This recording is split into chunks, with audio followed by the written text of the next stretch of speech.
Hi guys, welcome to another episode of Living Life at Life View. I am your host, Dr. Veronica Garcia, and today I am joined by a very talented student and one of my alumni, Mr. Cody Gillis. How are you? I'm not too bad. Doing okay today. Good. I'm really glad to hear that. Thank you for being here. No problem.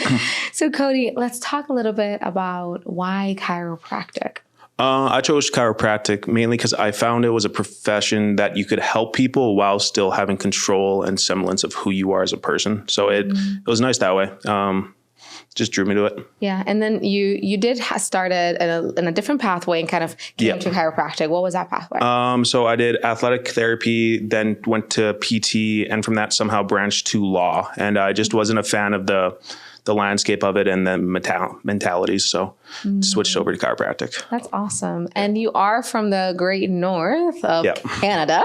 Yeah. How long have you been in Georgia, and how did you even find out about Life University? So I started 2 years ago in December, right after COVID. I found out about Life because my doc is an alum from here.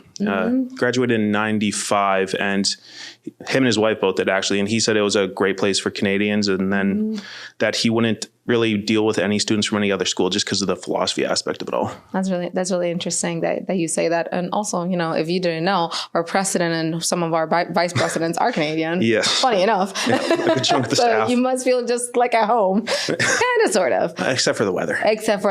Yeah, so what's the hardest part, like, from just coming down here?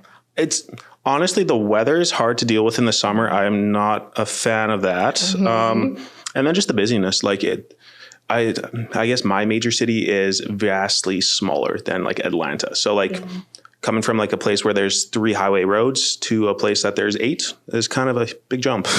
That's a huge jump. I completely understand, because as soon as I started driving here, coming from Puerto Rico, it's a tiny island, right? And all of our roads are mainly 2 lane, 3 max. I was like, what is this? Or how do I change? Oh my gosh.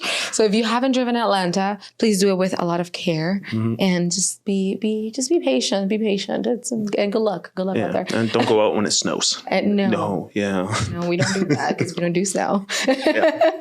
Cody, you are involved in different clubs and organizations on campus, right? So talk to me about your involvement. Where are you at right now? So last quarter, we decided to restart up the Canadian Club. So I am technically the Prime Minister, we call it, the President. And then, that's generally it right now. That's all I have time for. But And what's the purpose of the club? How do people can get involved? The purpose of the club was just a lot to deal with navigating the landscapes that are different between our 2 countries. So the laws, the regulatory bodies we have to answer to, how we can make that transition back from an American institution to a Canadian setting the best and most effective way possible. So that's kind of where we're coming from. And I found that the students sometimes have more answers than like the agencies involved. So, That's important. That's really important. I'm glad that it got restarted, because it's also a place for just community of like-minded individuals and people that just want to serve, whether you are a Canadian or not. But if you plan to practice in Canada, it sounds like something to be involved in. Definitely stop by. Right now, we're trying to figure out the new situation with boards because we revamped our entire system. So that's kind of like on the agenda of what is our number 1 priority. Just so when you do decide to go to Canada, you can get licensed and you can practice. So I'm not as familiar with it. What is the changes right now for the Canadian boards? They're kind of like what you hear with the American boards. Part 1 for us was completely thrown out. So there's nice. Yeah. Kind of. It was wrapped into other stuff now. Gotcha. So now you have the second part, which is the new part 1, obviously, and that is more vignettes with integration of basic sciences. So diagnose and maybe here's a question on the physiological aspects of it or whatnot. Right. And how many parts do y'all have? So we just have 2 now, the vignettes, which is multiple choice, and then the practical. Nice. Okay. Okay. So a little bit more streamlined, yet of course just adapting to more changes and whatnot. That's really interesting. Cody, for everybody that's listening in, what quarter are you in? I am in quarter 9-ish. You're in quarter 9. How has your experience been so far? So far, it's been good. It's been a lot to handle. It's definitely very different than school back home. But for the most part, it's been pretty good. Yeah. Any highlights? Honestly, the radiology. I'm a real fan of the radiology. I think the technique stuff is cool, and it's only going to get better from here. So I'm looking forward to that. Yeah. Yeah. And I love that you say radiology, because if you are not familiar with the chiropractic program whatsoever, radiology is a giant aspect of chiropractic itself, right?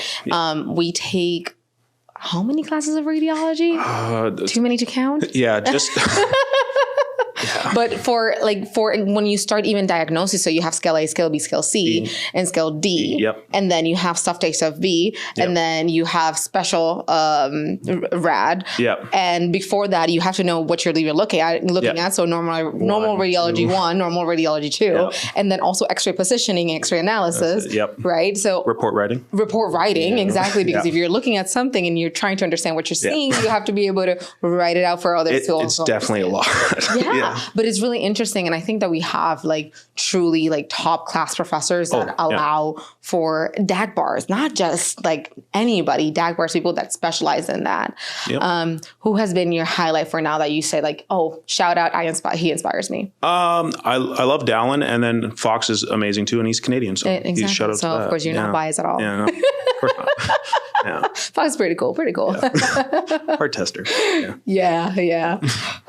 So what's the plan after graduation? So right now we're dealing with the aspect of actually getting home before graduation. So with peaking, there's options in Canada, but it's not nationwide. So we're dealing with how can we make different provinces, which are our states for those that don't know, how can we open them up so we can get home sooner before graduation? So the game plan right now is to be home in quarter 13 and do a double peak back home. So hopefully by January next year, but if not, April. Ooh, so you're going to go from semi-winter into full-blown winter. Yes.